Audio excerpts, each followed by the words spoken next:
Hey guys, in this video we are going to go over the proper way to use your dog's slip lead. So, when you are using a slip lead, you want to look at it as two parts. First part is the circle part that goes over your dog's head. The second part is the handle part. When you are putting your dog's slip lead on, they are now trained to heel on your left hand side. So, when we go for a walk, Kobe is going to be on my left hand side. What I want to do is I want to make sure that the handle part is pulling towards me and not pulling away from me. Okay, so this would be pulling away from me. We always want it pulling in towards your body, and that is because we've now taught your dog pressure and release. So when they feel pressure turn on, they're going to go into a sit position, and that pressure is going to release. See how there's loose when I release it? If it's backwards and it's now pulling away from me, when I apply that force and I release it, all that happens is it kind of just folds over itself right there. See that little loop?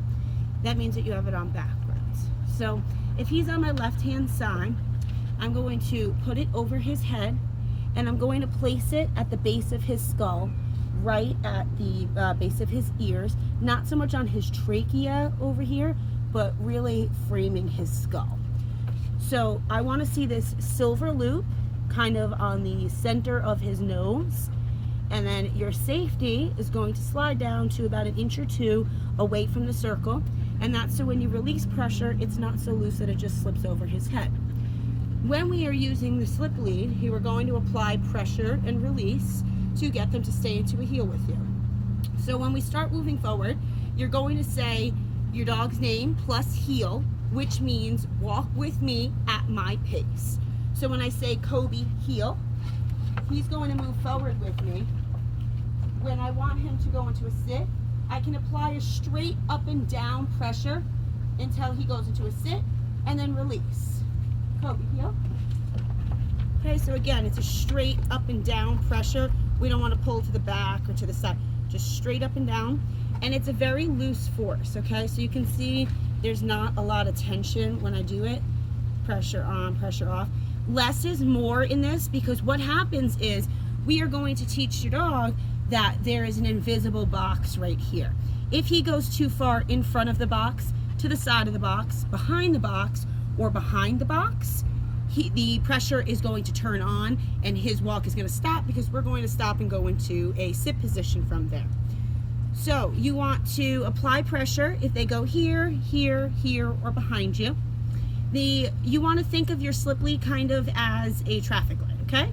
So the one that I just taught you is a red light. That's straight up and down pressure until they go into a sit position, and then when they do, the pressure is released. The second one is a yellow light. So that would be more of a snap of it, right? So, and of course it would be down here. And that's just to kind of grab your dog's attention before you need to go into a full-on red light. So it's kind of a calm down, pay attention. So I'll demonstrate that with you. Kobe, heel. So right there, he kind of went a little too far. I can just give him a little tug, and he came right back with it. Again, little tug, he came right back into a heel.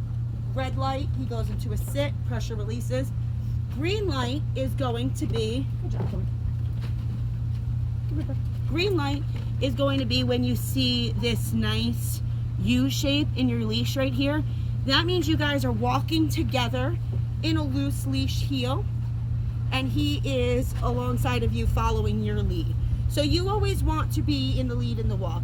Right about there is where his nose should be. His nose shouldn't pass my knee. If it does, then either the yellow light or the red light will come on. So if you have this area right here, yellow light, we start walking, red light, release, and you have that nice green light right there. That's when you know your dog's following your lead. You should be able to walk forward and turn both ways without applying any force, and your dog should follow with you. Another thing you can practice is doing left-hand turns. So if your dog is slightly ahead of you in the walk, like that, and I made a left turn, I just bump into it right now. But if I were up here and I made a left-hand turn, he would follow along with me and not get bumped into.